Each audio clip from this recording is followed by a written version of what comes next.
Okay, it's time to shake back with them dice set. They thought I was hustle man. I ain't off the fifth floor, but I've been on the hustle ground. Nah, I ain't tipped from the A, but my hustle grand. I carry them sticks and wrap my head like I'm...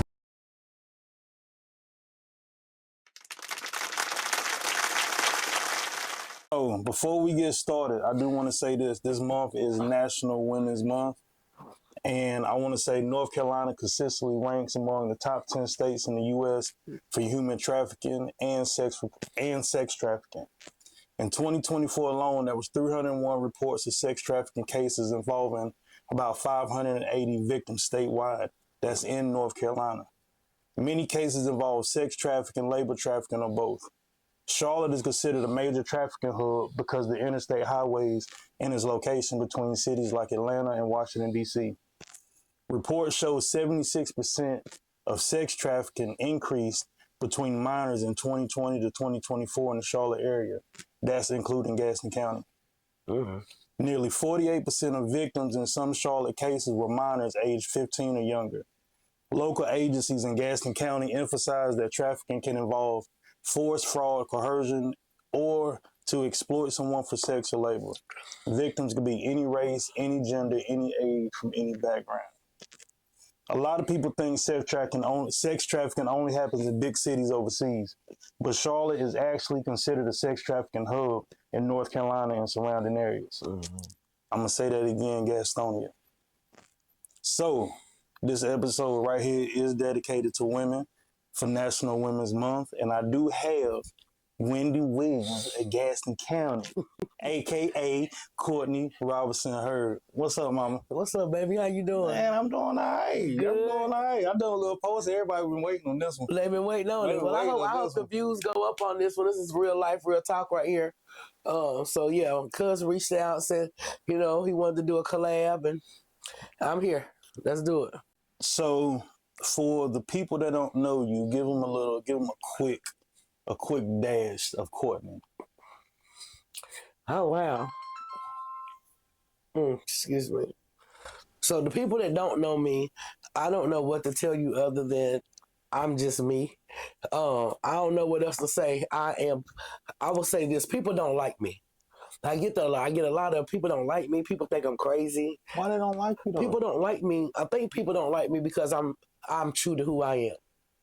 Does that make sense? A lot of people scared of what they don't know, though. People are scared of what they don't know, but then people look at it like, why would they take advice from someone like coming from me, as if they feel like I'm less than, or what I have to say doesn't count or it doesn't matter because it's coming from me. I'm not lying. I get a lot of people reaching out telling me people don't like you, like what I'm saying, people they don't like you, Courtney, and I don't worry about people not liking me because everything I put out is not. Everybody's not going to be your cup of tea. But everybody is not your cup of tea. So I'm not in it for likes. Some people don't even like tea. They don't even like tea. Some people don't even like themselves. Exactly. You know what I'm saying? So you don't like yourselves. How you going to like somebody that you don't even know? Yeah. How you like somebody don't like somebody that you never had an encounter with? They don't like me because I get on the Wendy Williams and get in their ass. I don't know no other way to say it. I get on Wendy Williams and I'm gonna talk my shit. Excuse me. If I cannot cuss. Yeah, you can cuss. Okay. Yeah, okay. Yeah, I'm gonna get on Wendy Williams. It's my platform to where I feel like I can be me. I created Wendy Williams through being homeless and drug addiction. But I heard Nelly say something about Sexy Red, and I hold that true. It's like everybody want this picture of this thing until they actually get it. Right. And then it's like, oh shit. Right. It's like, oh, you know what I mean? Like, you're right. Oh shit, okay, now what we do is here. Like, it's here now. And I think I never thought I would last this long.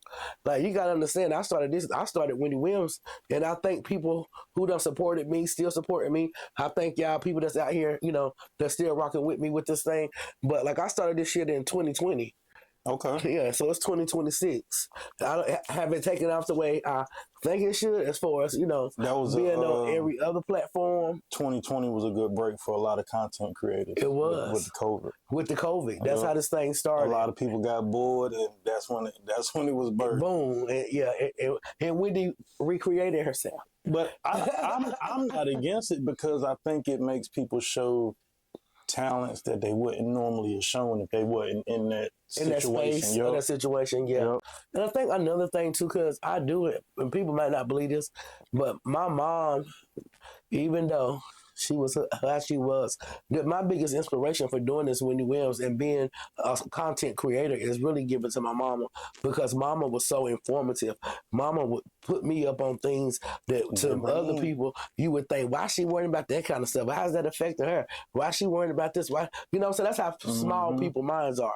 Like if it doesn't affect them directly, they feel like, why are you so interested? Why are you so involved? But it's informative to know everything that's going on around you. Not just what's going on in small ass Gastonia, but these people got crab ass mentalities. Their minds are so small, you know what I'm saying, that it does not go outside the box, other than people don't want to know no more than what they know, because anything else scares them. They're scared of what they don't know. They're scared of, it goes back to they're scared of what you don't know. What they don't know. Yeah, you know, and so yeah. So let's start at the beginning. Okay. Tell us, where did you grow up? What was being a child like for Courtney? I came from Florida Street. If y'all know what that is, that's Gastonia, right? Florida Street is right here. I'm a Victory baby. Okay. So I was born on Florida Street. Originally I came from the Victory on Florida Street. Is where mom had us at, and then we moved to Radio Street. Okay. So I would say the Victory is my small childhood that'll never leave, and then my life started in the hood from the Victory. I mean, from Radio and Barkley on up. Okay. Right. So I don't know where you want me to go with that in between. You know how you want me to hit that? No, tell us like what was. Okay. What was life for you? Sad. Sad. It was sad. Life for me wasn't no Barbie dolls. I never played with Barbie dolls a day in my life. I wasn't a Barbie chick. I was a tomboy chick. Okay. So I was very tomboyish. I always ran with the boys. I ran with all the boys in the hood. I don't know. I just felt like, I don't know. I just like being around boys, and I ran with the boys. I did a lot of hide and go see hunching and going on. Y'all know how we did. Y'all know what's going on. Yeah, I hunched the best of them. Wendy Williams hunched on the hide and go see. Let's get it. All right, yeah. So you know what that was like. You know what I'm saying? But all jokes to the side, my childhood was not enlightening the way you would think it was. So I said, this is what I'm gonna say. I came up in the house with 4 siblings and a single mom. Okay. We never saw men in and out our home. We never saw that. We never witnessed that. You know, I think the most we ever seen, my mama might have dated 2 men that she brought home. But it was the lack of parenting.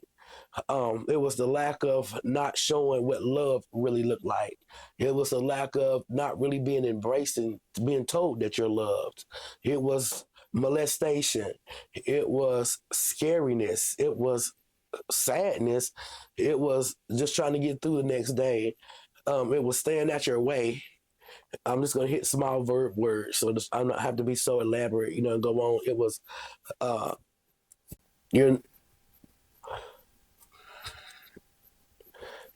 you felt like you didn't matter. It was that. So not having the fundamental emotional support. Yeah, not having any okay, so I don't even know how to say it, but you just got to call a spade and be truthful to your truth. So being truthful to my truth, and I don't care how it affect nobody else. Being truthful to my truth is we was dressed up and made pretty for the public. Meaning for family, but nobody knew what was going on behind those walls. In the house. You know, nobody knew that. So we was dressed up. We stayed nice looking. We had the best of everything. My mama was not a welfare cheese getting woman. She always worked, and she, you know, she always tried to make sure we was good to an extent. And then so not wanting to dig deep, but did you have uncles or other siblings or other family members living with you at that time? We had nobody living with us, but one cousin did stay with us. That's the way a lot of the molestation came. But it wasn't just because of him. It was because what we don't talk about in this culture is that mothers indirectly put their children in harm's way. Indirectly, if that makes sense. You got what I'm saying? So you indirectly cause me pain. Okay. Did that make sense to you? Yeah. You put me in situations as being kids because you want to still live a life because you're young and you done had all these kids very early. So do you think they noticed it, or do you think they was overcome with the? I think they knew it. I'm gonna give you an example. Okay. If somebody say, I say, hey, somebody say, okay, I'm finna drop y'all off. This is where y'all gonna go for the weekend. And I'm gonna come back and pick y'all up on Sunday. And if somebody touch you, then you tell me as soon as I get here. So if I tell you, Tamika, hey, y'all going down to grandmama's house this weekend. I'll be back to get y'all on Sunday. When I come back, if somebody touch you, you let me know. So that means you as my mother are aware that somebody might touch me. Because if you wasn't aware of that, you wouldn't have even made that statement to a 6 or 7-year-old kid to say that. You understand what I'm saying? So you know that it's predators in the family where you're taking us to. You understand what I'm saying? Because at some point in your life, maybe something happened to you that you never shared. Yeah. You got what I'm saying? We as black women do that. You know what I'm saying? A lot of things. Why is that? Because of feeling like it ain't even that nobody's going to believe you, or feeling like they're going to look at you like it was you. They got this bad habit. I can still remember as a little girl that my cousin daddy we sat on the victory, and they daddy would pick them up and just like, like he was a dad. And my daddy was active too, but it's a memory that never left me. This memory will never leave me. I don't care how old I get. And I seen him picking my cousins up with his big old muscles. He was picking the son up and the daughter up. And then I said, oh, I want you to pick me up. You know, I want to get picked up because my dad wasn't physically there. He was married to somebody else. So I was like, I want you to pick me up. And then so he picked me up. And when he picked me up, and I seen his daughter sit on his lap right here. And then I said, well, I want to sit on your lap too. And so then when he got ready to put me on his lap, I remember my aunt said, oh, no, you can't get on his lap. Don't never ask no grown man to sit on his lap again. That's not your daddy. I'm a kid though. Okay. I don't know nothing about none of that. I just know that I see my cousin smiling, having fun with her dad. He's putting her on his lap, and I want to get put on the lap too. But I now, as a woman, as a kid. Yeah, but as a woman, I get what she's saying now. You know what I'm saying? If he would have put you on his lap, maybe I'll keep it real. His knee could have went up in your cootie. He might have could have groaned you. How would we know? Or you got what I'm saying? We not saying that that's what he would have done, but she was protecting me in her own way, saying, "Hey, he's not your dad. Don't ask no man to be sitting on their lap." You understand where I'm coming from? Exactly. I get that. Like, you know, I get where you got cousins, and this happened in the black homes. You got cousins, and you know, y'all playing, and we had a cousin that used to come, and he would let us sit on his lap. You remember this thing? God, what you got? Where they hold you on your back like this, y'all. If y'all on here, they hold you like this, and they just do you like this. Yeah, they put you on there. It's like riding a horse. Well, you're a boy, but I'm saying if y'all on here, you know what I'm talking about. It's like riding the horse. Like they'll put you on their lap, and then they'll take you, and then they just like drew you around like this right here, boom, boom, boom. You know, and you just going like this. Well, you're a boy, so I hope nobody ever. I'm about to say no, ain't nobody ever. Okay, well, if you're a female and you know what I'm talking about, this is a true story that happened. This is when we stayed on Radio Street. We had a cousin, and I won't say his name, and he came around every so often, older guy, and he would say, "Your cousin still alive? He is still alive. And he's still here. He is still here." All of them, just about. So hold on, cousin. I got to tell you this. And he said, "Come on, let's ride the horse." So you're like, I'm riding the horse. Boom, boom, boom, boom. So I see TY on there. You know, I ain't gonna tell TY story. I learned to tell her own. I see TY on there. She's laughing. Boom. Then I seen TY get this frown. Then she jumped down. So you know me. Hey, I want to do it because it looked like it was fun. You know what I'm saying? So I see her stand at the door. So then I get on there, and then as I'm doing it, I just felt his knee going in my cootie. I was like 8, maybe 7. Yeah, I was in elementary because I was still in elementary. Like I was going to Costa Elementary. Anyway, I felt the knee go inside of my vagina, like while he was doing it. And so then he did it like 2 or 3 times. And I remember I said, Courtney, get down. Because he had just did it to her. You got what I'm saying? And so I'm saying this to say, we as black women go through this thing of being violated even as children with our own family. It's this ancestral. They always saying that it's white people.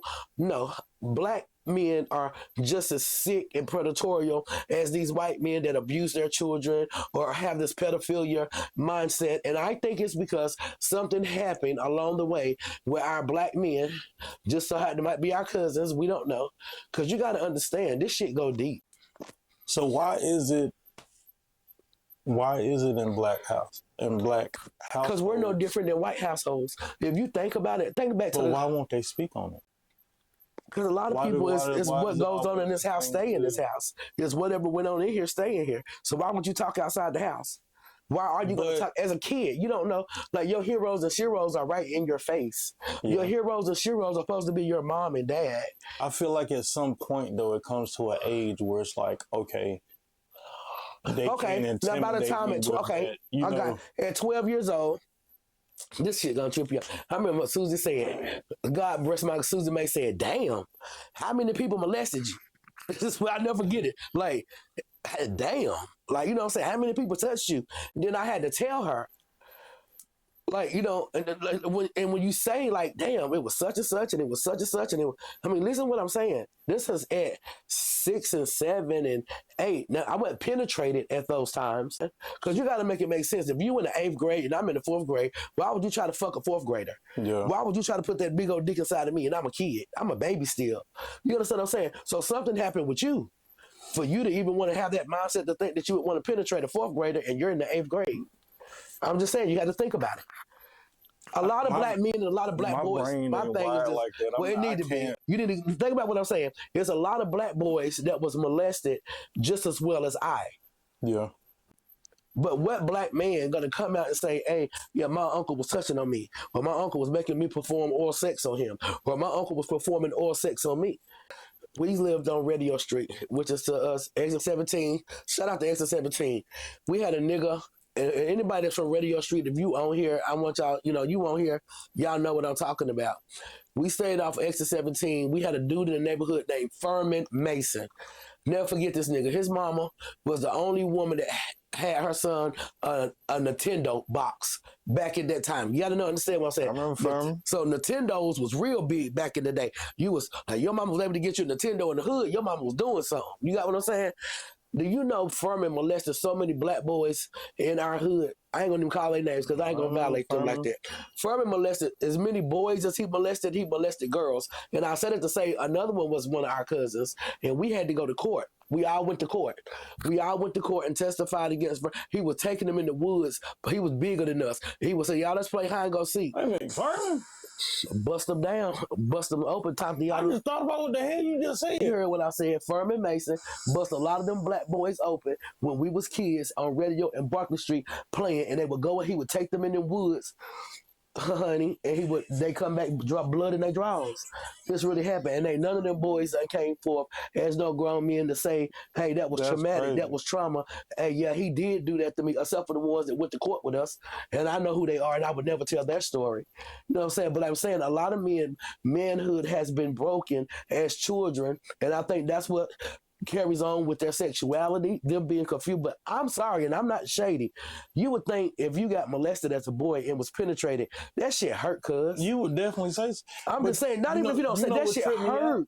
This back to but what they like. I'll tell you something. I said, okay, go back. Susan was like, well, who touched you?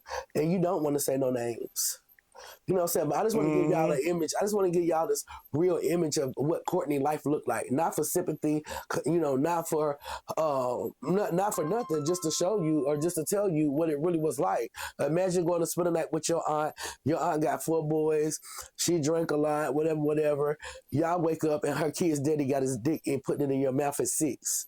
Imagine that. Just imagine waking up to this man and you in the bed with his children and you wake up and he's putting his penis with his hand in your mouth. Imagine that. Like, and then you wake up and then you can't wait till your mama and them come, and then mama and them come, then you tell your uncle and your cousins, and then now they beat the man half to death. The man don't never go to prison. He don't go to prison till he end up fucking a white girl and getting her pregnant. You know what I'm saying? Yeah. There was no real justice done for us.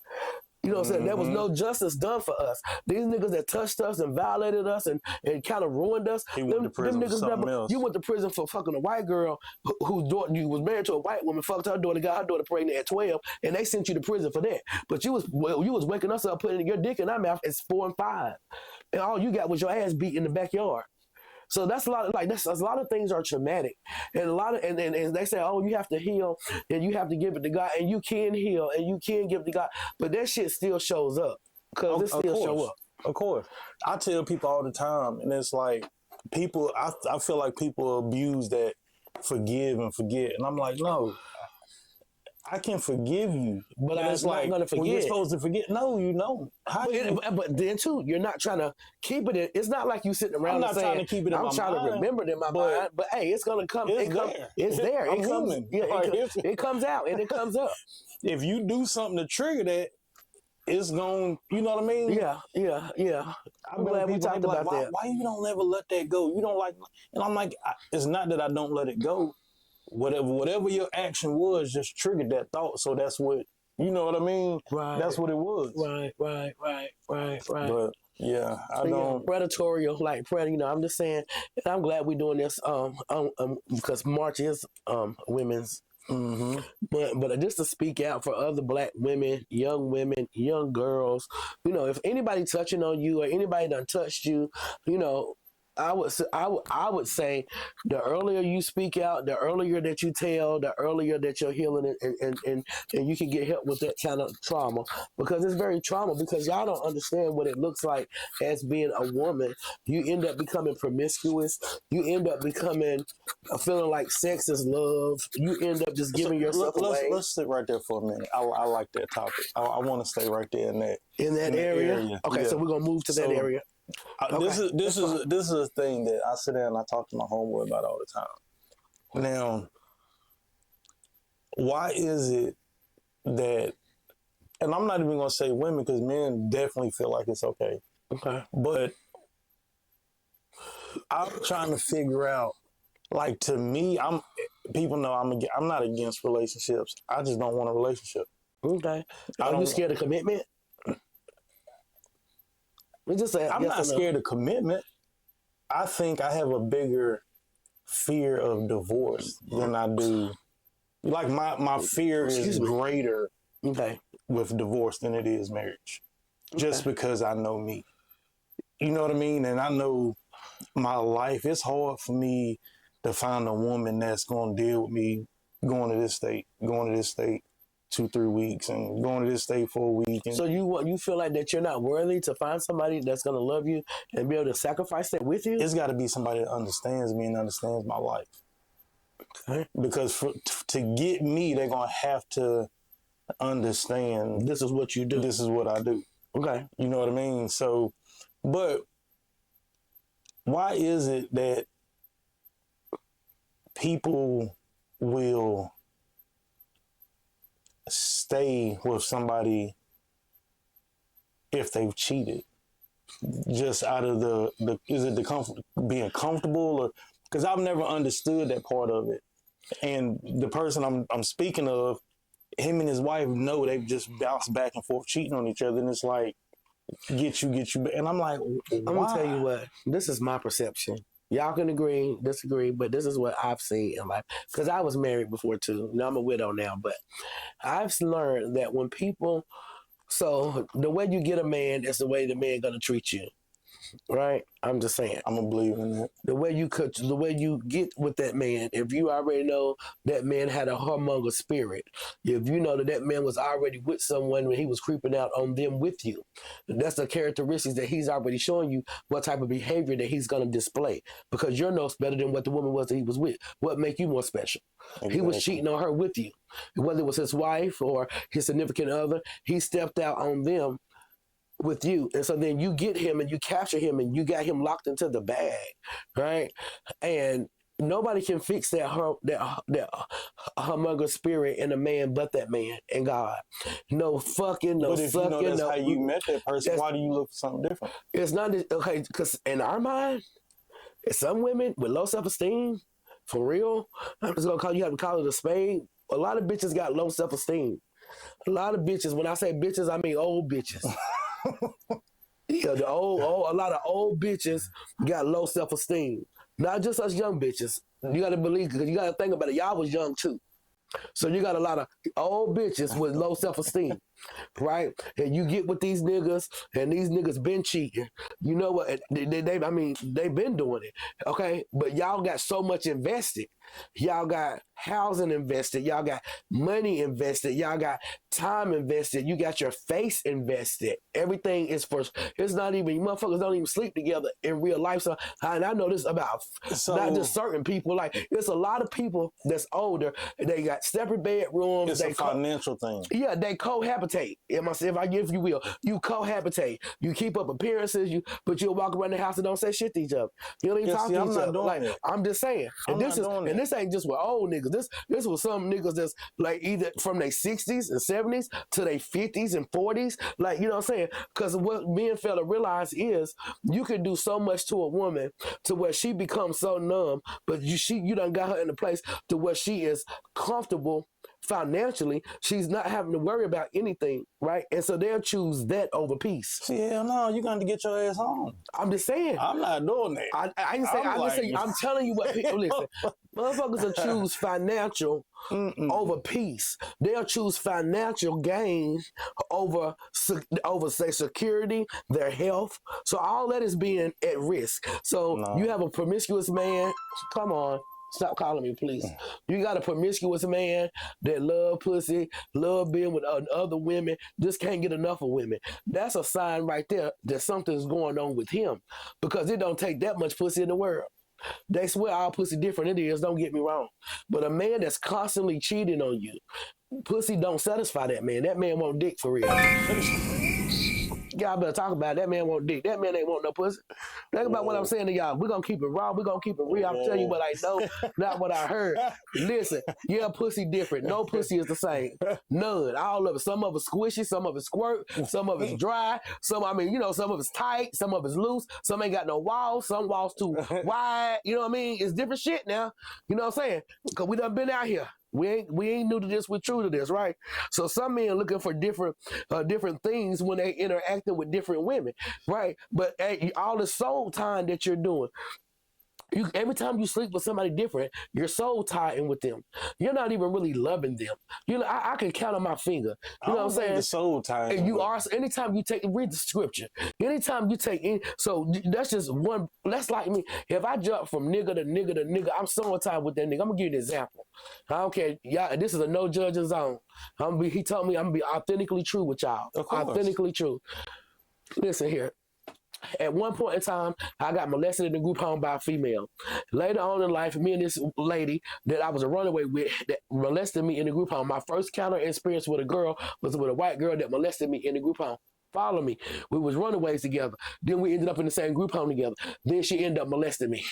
I didn't know what to think. She helped me down and went down on me, right? I had an orgasm at 12. True story. Had an orgasm, went home on a home visit, cried, told my mama what she done to me. My mother said to me, what she did was wrong, but your body still reacted because your body is natural to react to something that feels good. But what she done morally was wrong. You understand what I'm saying? Okay. Yeah. Later on in life, we grow older. We start fucking.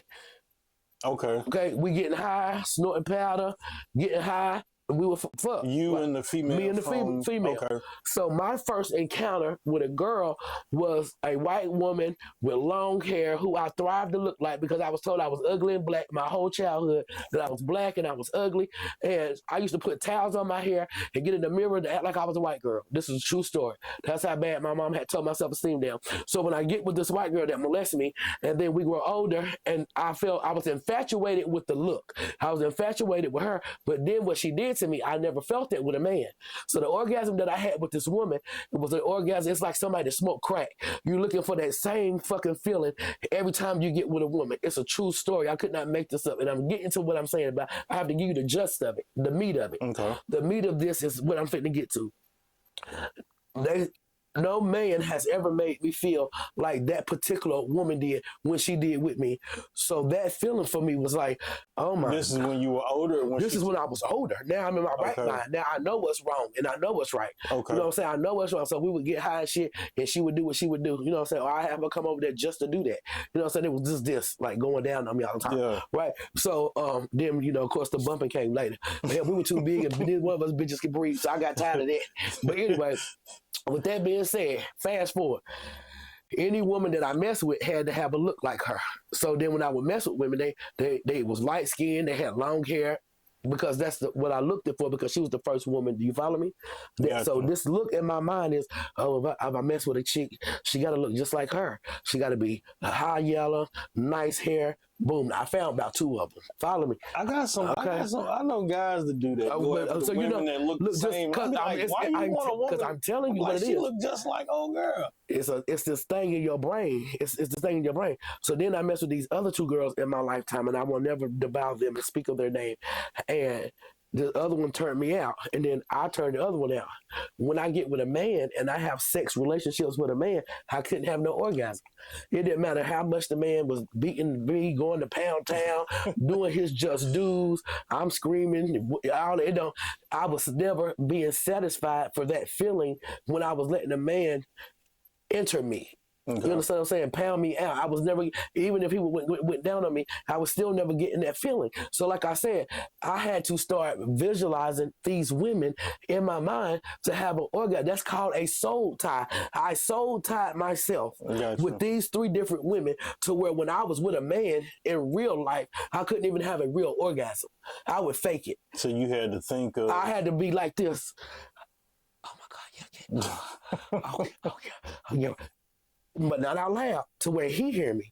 But in my mind, I'm saying their name. In my mind, I'm saying to get me to what I need to climax. Okay? I ended up soul tied with them women.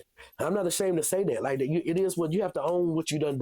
I soul tied with them women, and then it was just like, that's why I didn't really care about no man. Now, did I want to be with a woman that's for a girlfriend? No, I just used them for the pleasure part. Yeah. But then, like, I don't know. Then my daughter became gay, and then I was just like I hate homosexuals. I don't like, I can't believe my daughter's a lesbian. And so then you like women, you like pussy, you a bulldogger. So I was being hypocritical. Mm-hmm. So then my daughter said, well, hell, you like the same shit I like. Where you think I got it from? She had to humble me. My daughter had to humble me and say, where you think I picked up this lesbian spirit from? Yeah. Mom, I picked it up from you. You know what I'm saying? Not knowing that you was being a lesbian when we were young, even though we seen the women and we didn't know what was going on behind closed doors, but that's the spirit that she picked up, the lesbian spirit. It came to her. Exactly. They don't forget. So they don't forget. So I'm saying that to say is, that is a soul tie. You can soul tie with people and you don't even know that you're soul tied with them. You know what I'm saying? And I done had nothing but the best of them, babe. Like, you know what I'm saying? And even with having that, but the best of them, it still was not the experience. I wasn't even with them for sex. I was with them to prove something. I was with them to prove these bitches think I'm black. These bitches think I'm ugly. These bitches can't believe I can fuck the same nigga they fuck. But nigga, not only I'm gonna fuck them, nigga, I'm finna take them. They finna be my nigga. You know what I'm saying? That was my mindset. I'm finna take this nigga and make this nigga my nigga just because y'all bitches think I'm not even worthy to have a nigga like him, as if he was really all that. You understand what I'm saying? Yeah. So, people go off images, people go off a person's name, people go off a person's status, but you don't even know that person is broken. Okay. So, with that, I'm going to ask this question. What is something that you think women tolerate with a man that they shouldn't? Abuse. We tolerate sexual abuse from men that we are in relationships with. We tolerate physical abuse. We tolerate verbal abuse. We tolerate being put down. We tolerate shrinking in ourselves just so you can have your light. We dim our light for you to have a light. Sometimes. You think that's always true? Not all. I'm just speaking on my life experiences. Okay. I can't speak for no other woman, but sometimes you would dim your light because the room, he's so big. You know what I'm saying? His spirit's so big, his ego that he can't even share that space with you. So you have to so it's like you getting in his space.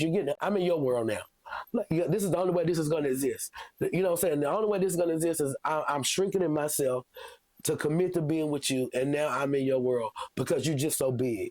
Not big as reality, but your personality, you are, your whole being is just so big. So I have to shrink me just a little bit.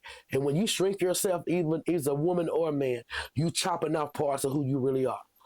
So sometimes you wake up and you don't even recognize who you are. Okay. You see what I'm saying? You get with a person and you like, oh my God, this is it. I love this nigga. You know what I'm saying? I'm finna get this nigga tattooed on me. It was a sign. We got the same birthday. Oh my, I'm just saying, that's how we, when we young, like, oh God, we got the same birthday. That's a sign. Oh my God, we get along, we this, you know what I'm saying? And sometimes we looking for love and it be you thinking God sent you somebody and it be the devil. Do you fall in love easy? I don't fall in love easy. I love hard. Okay. It's a difference. I love hard. Okay. I don't fall. I think I done dated a lot of men, but I've only been in love with 3. Okay. You know what I'm saying? So you know the difference. I know the difference with loving you. Let's stay there for a second. Right. So I'm trying to figure out what pulls Courtney's heart. So I want to break down the 3 men that you say you love. I don't know, the love is different for each person. So explain to me which Courtney each one of the men got. Yeah, wow, I like that. Yeah. Okay, go ahead. I'm listening. Oh, you okay? Mm-hmm. So they got a broken Courtney. Which one? All of them. Okay. All of them got a broken version of me. All of them got me being a mask. Every last one of them. I was a mask with all of them. So they never got the full experience of who Courtney was. So hold that thought. If they did, but you loved them, right? I loved them for why I loved them.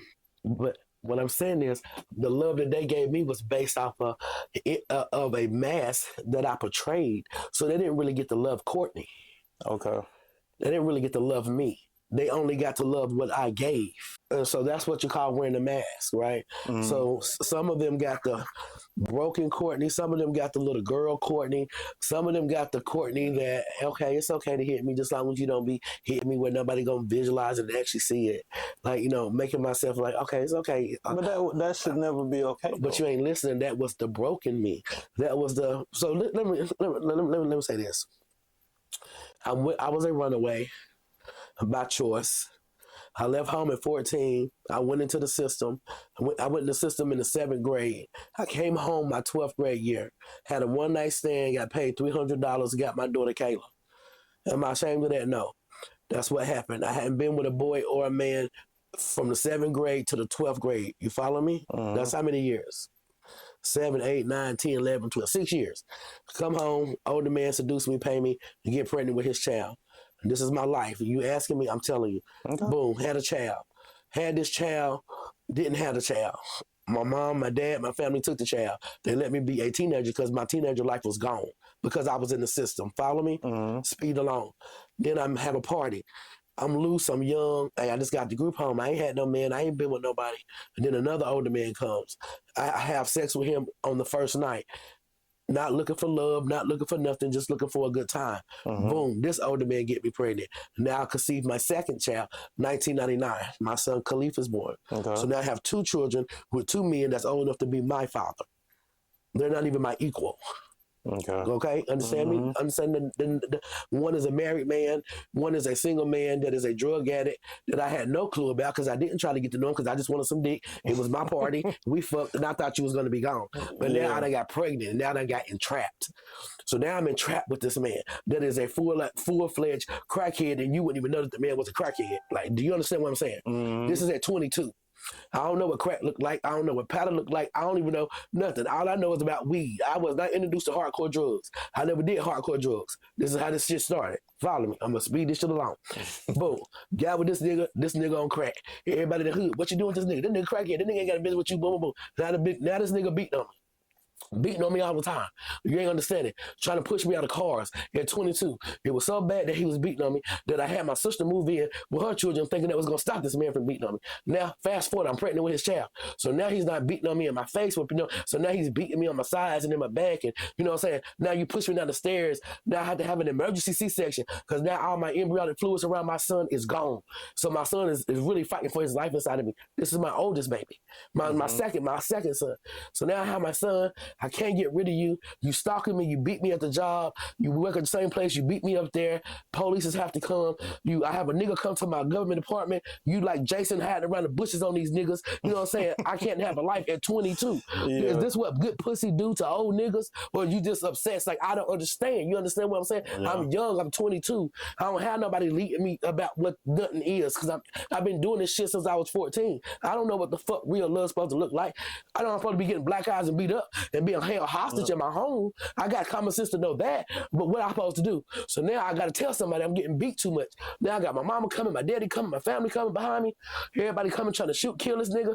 The police had been to my apartment 99 times. When the housing authority people came to my apartment, it was so much blood splattered up on my ceiling.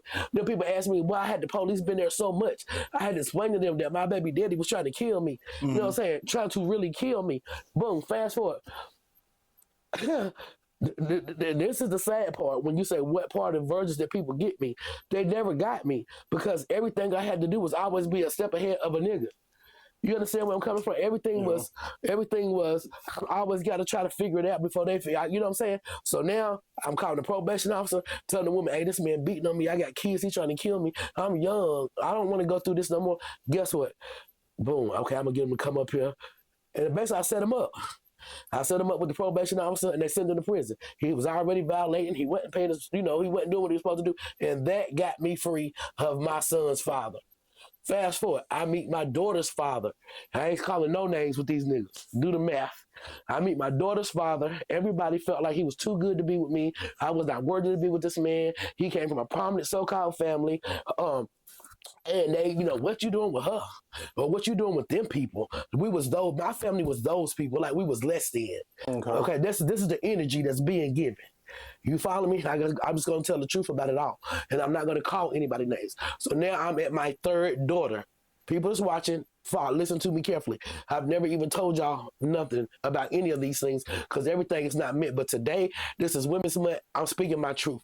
I get with this man, and I'm thinking in my mind, this man didn't even want me. This man was trying to get with my sister. He really came to court my sister. My sister was like, I don't want him. He too short. He ain't my type of nigga. Hell, you go ahead and get him.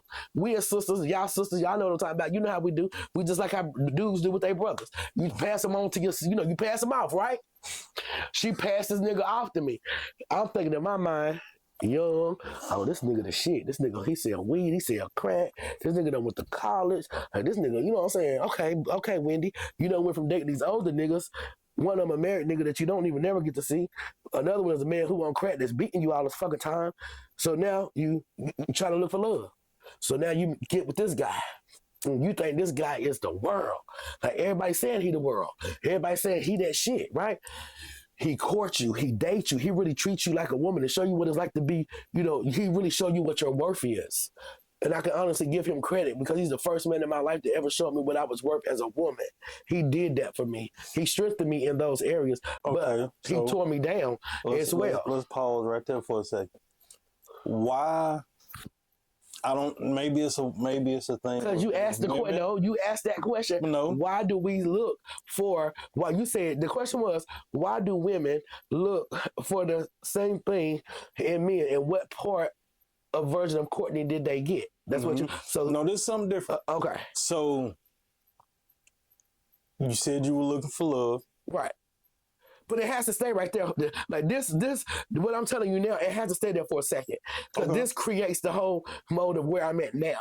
So why is it that, because me as a man, speaking for me as a man, because y'all manipulate. I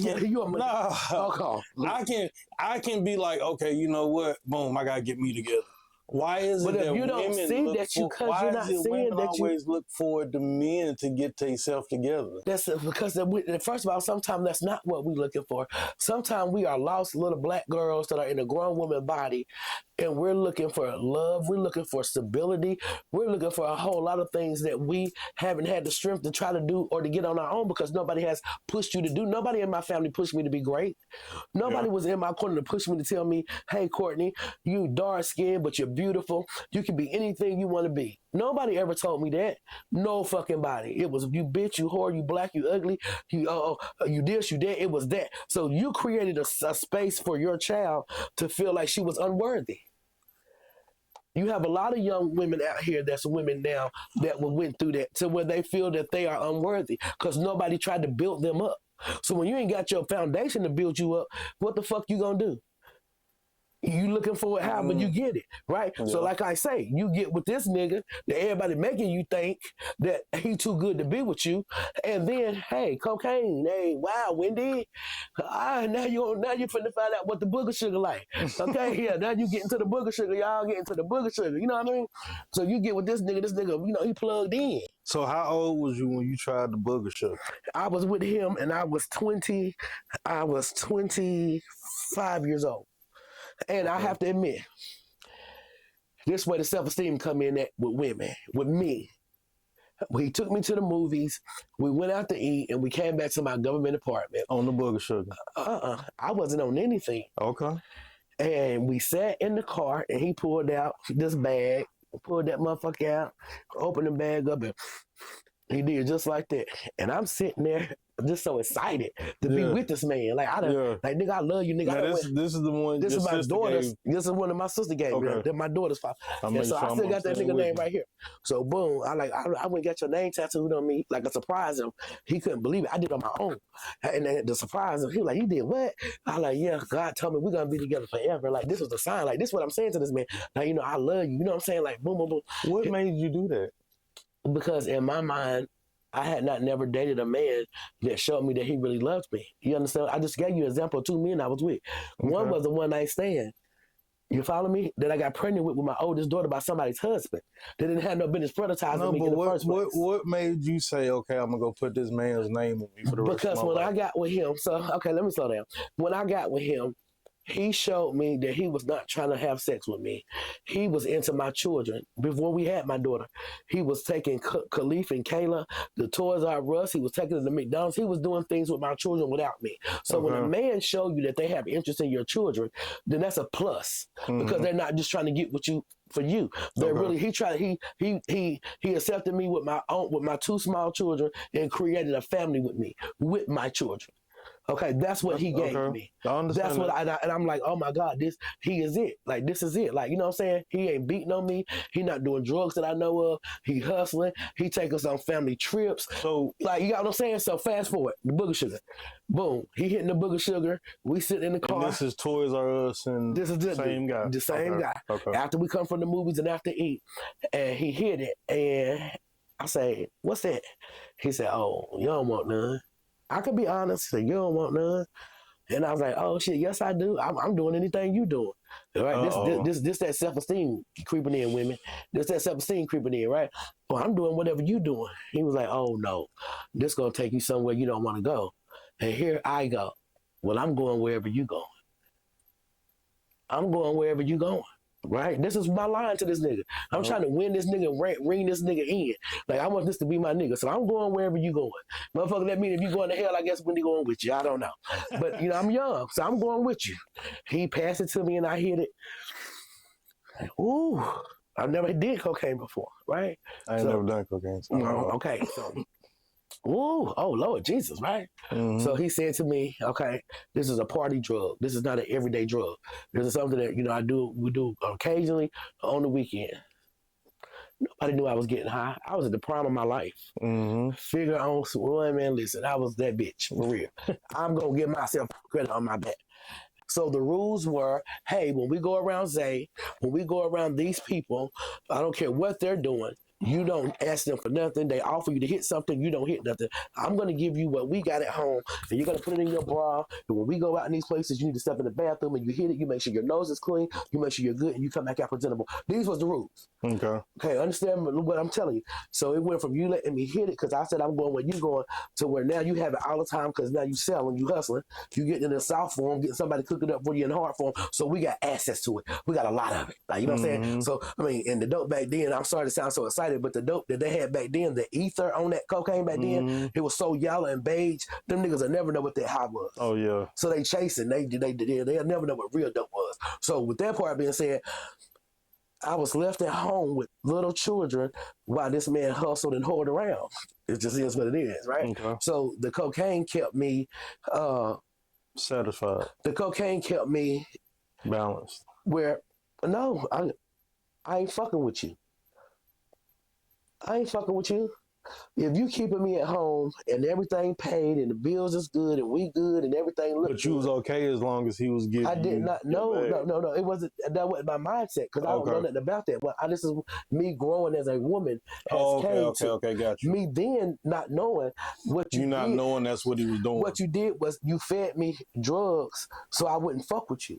So when Gotcha. you out getting your dick sucked by crackheads and prostitutes, or you out fucking the next bitch that wants some powder from you, I ain't calling you. Why? Because I'm getting high at home. You done left me with enough. I ain't got to call you at all. Yeah. So if I ain't calling you at all, that means you able to do you. You good. Right? I know this now. Then I was young. I didn't think like that, right? So like I say, time go on and it go from, people have to understand the way you start getting high is the way you end up getting high. And people who haven't never done drugs, I don't know if you understand that. So if you start out getting high with a man that wants you in the closet getting high because you're his woman, and no man wants a woman on hardcore drugs. Yeah. No man wants that woman snorting crack or smoking crack. They don't want you doing that shit. They don't even want you snorting pills. They want an elegant, nice woman. They want a woman that is, that carries herself in a lady-like manner, right? That's what most men want. Even though they can be a piece of shit and they're not carrying themselves in the most manly manner, that's just still what they want on their side, right? Because what you are and who you with represents you and your character and your whole being. Unfortunately, that's just the truth. You know what I'm saying? So you go from a nigga that got you with all these rules and regulations of how you can get high. You understand? Yeah. You can't get high but this way. Can't nobody know you getting high. You got to get high at home. You don't get high with nobody less than me. It was so many rules. And then guess what? The universe happened. And then this man dies unexpectedly. So now I done went from me being a recreational cocaine user to, oh my God, I need some cocaine. I need some powder. Like, oh God, now I got to get my secret out. Now people going to know I'm getting high. So who can I trust to get some powder from? Right? So that's how I started. I had to start. The pastor told me, you are what you attract.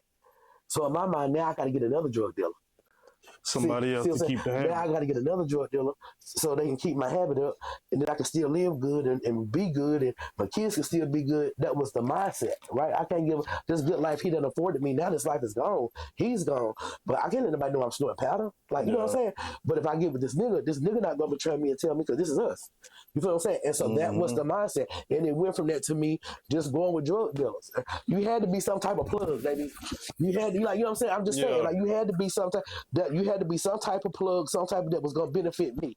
And the benefit was I was going to be able to keep up my cocaine habit and still live this so-called lavish life. You know what I'm saying? So that's why I'm saying nobody got the real version of me, because I didn't even get the real version of me. I've been broken my whole life. I am just now being able to become who I am. You know what I'm saying? And that has been a milestone. So now, you got that? I'm with you. Okay. So for nobody who ever knew that, that's the whole foundation of how that all started. I just gave it to you in a nutshell without going so deep. I'll give you the surface of what you need to know. That's how it started for Wendy Williams. Okay? Now let's go. What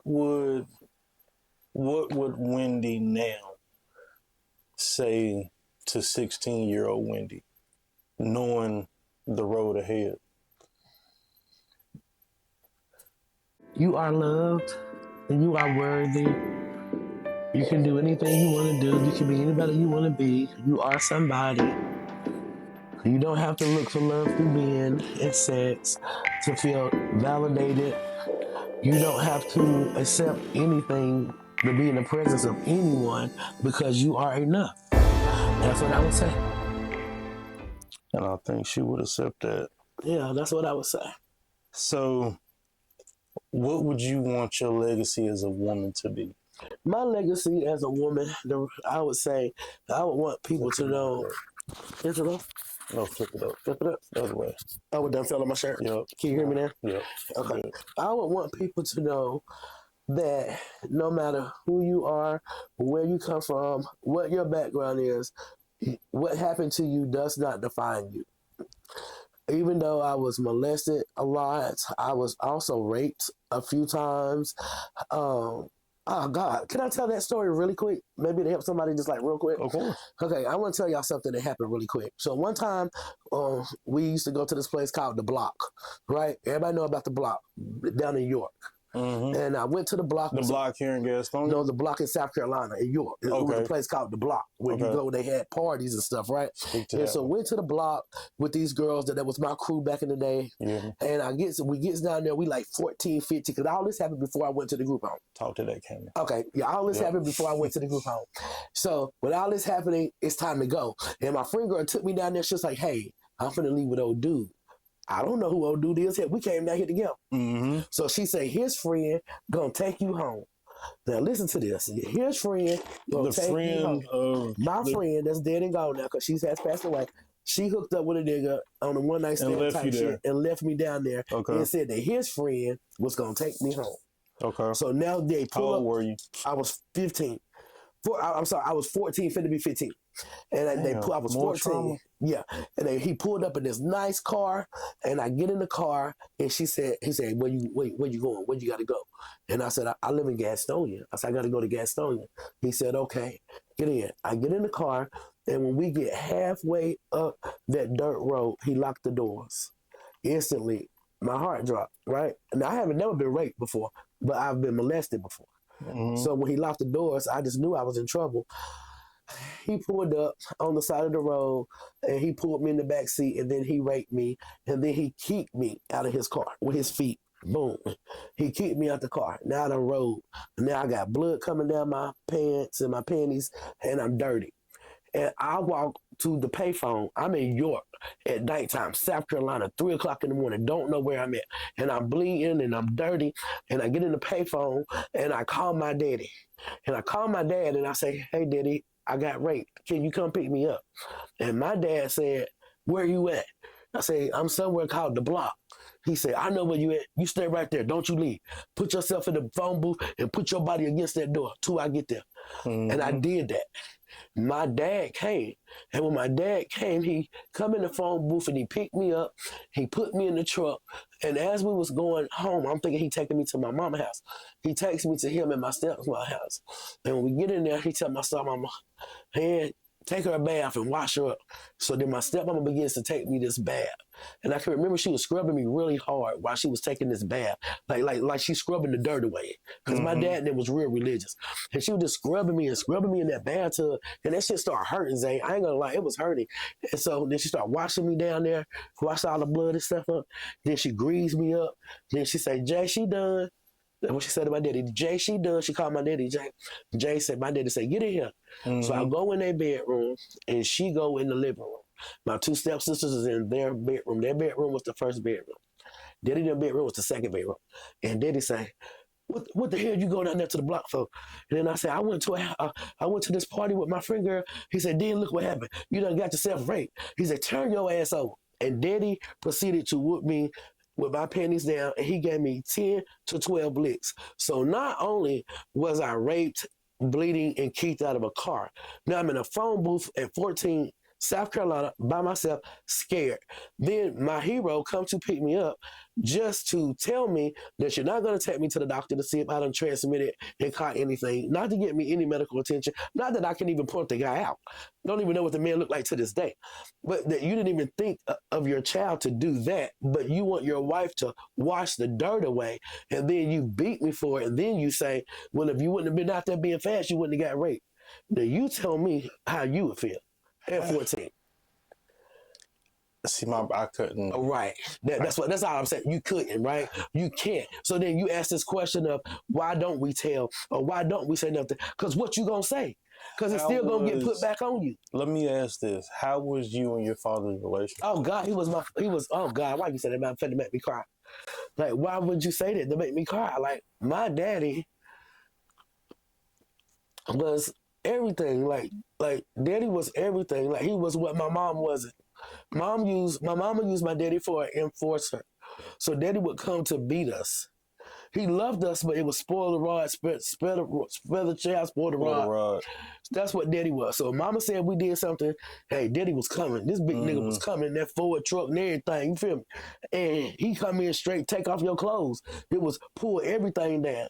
Like, you know what I'm saying? Yeah. And you pulling Old it all school. down, old school, baby. You been over for real, getting whooped with them ain't switches, baby. Them motherfuckers got sticks on them. Like, this nigga ain't even taking the sticks off this shit, right?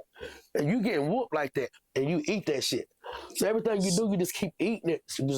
You eat so much to where you done ate so much, you don't even know what it is no more. Like, you know what I mean? Like, you just, everything I'm is trying just... to understand where he could have been at that point, because he was... I can understand him being hurt. I can understand. Well, I would say this, not to cut you out. Before my daddy died, and I told him these things that I'm telling you now that happened to me that he had no clue about. And my daddy started crying in the car, and he said, had your mama told me, I would have killed them niggas. He said, I would have killed them all. And with the type of dad that I had, he already had done been in prison for whooping police's asses and all kind of stuff. He was a boxer, like he was all those things. Like, daddy would have killed them men. And so daddy said, I never knew all those things happened to you. But I will say this, when we stayed on Radio Street, a dude broke in our apartment and tried to rape my sister. And we were asleep, and my sister was fighting this dude off all by herself. And I don't know how long we had been asleep, and I just know my sister was really tired and she was crying, and we woke up and we went in the room and we saw him, and we all got up and we started hitting him with stuff to get him off our sister. And we was hitting him with stuff to get him off our sister. He ended up cutting my sister. And then after that happened, the police ended up getting him, and they arrested him and all that stuff. Well, somebody called. My mama was nowhere in sight, because mama used to dress up and go out.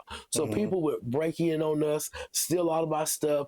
You know, like me and our kids, the kids that we grew up with, they daddies. I can call them niggas out. I be letting my bed, your daddy coming through our window, looking at us, but not touching us, but looking at us and stealing all our shit when we stayed on Radio Street. This shit happened in real life. So this dude do this to my sister, and this is when my daddy became my hero.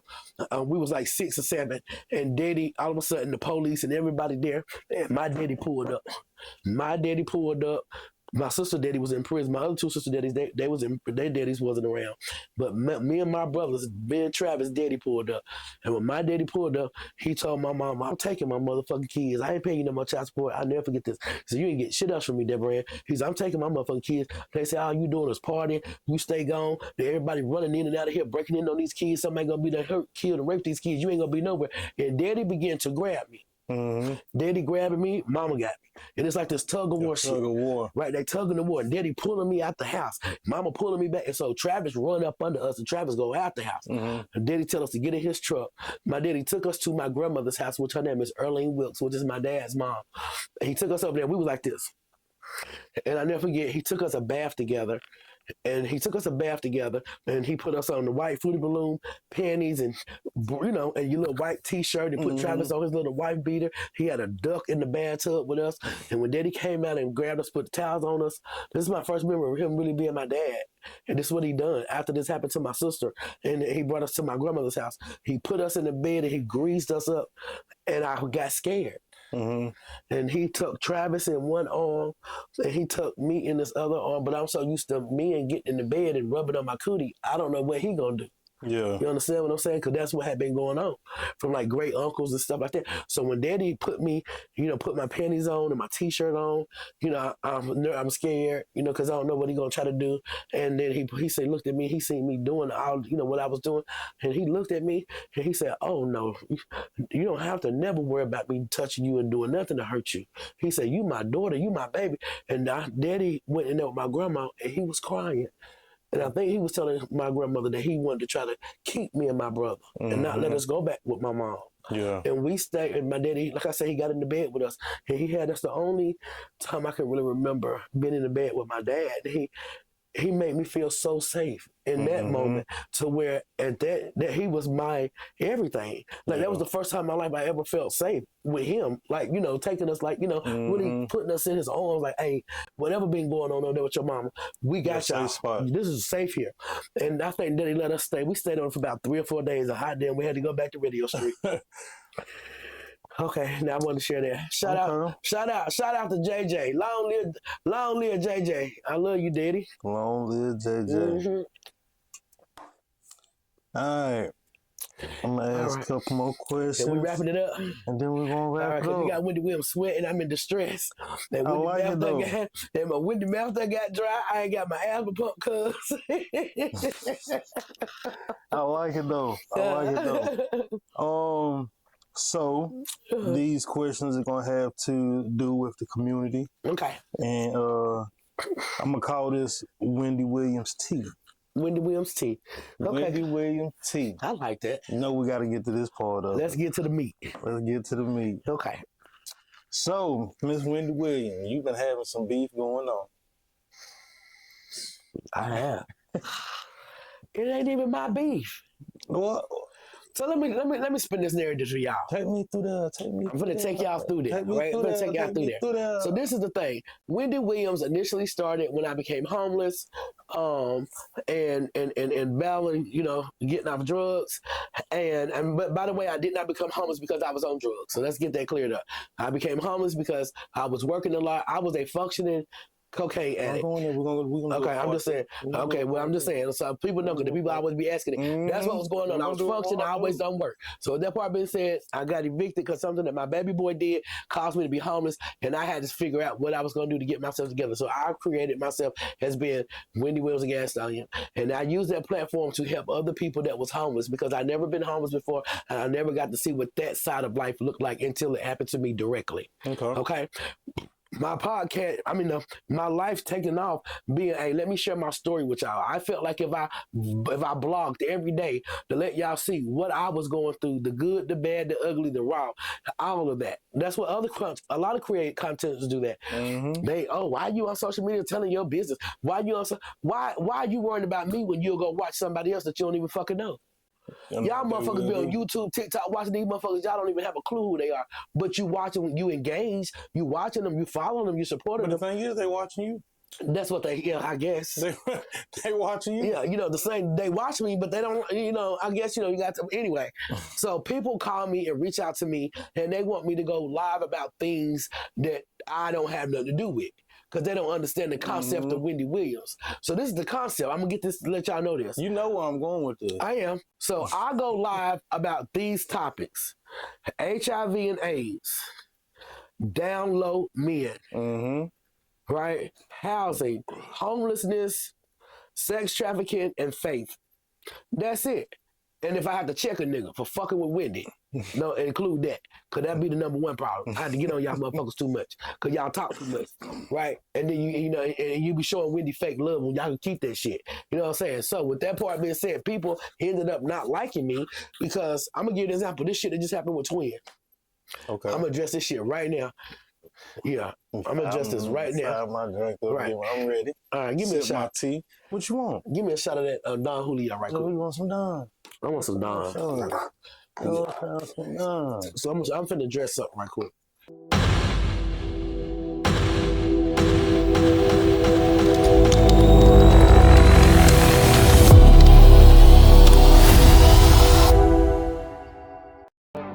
I'm just a hell-raising gypsy. I was raised around the hippies. Willie Nelson went straight to Biggie Small. Marilyn Manson, Kid Rock, I loved them all. And now they looking at me crazy.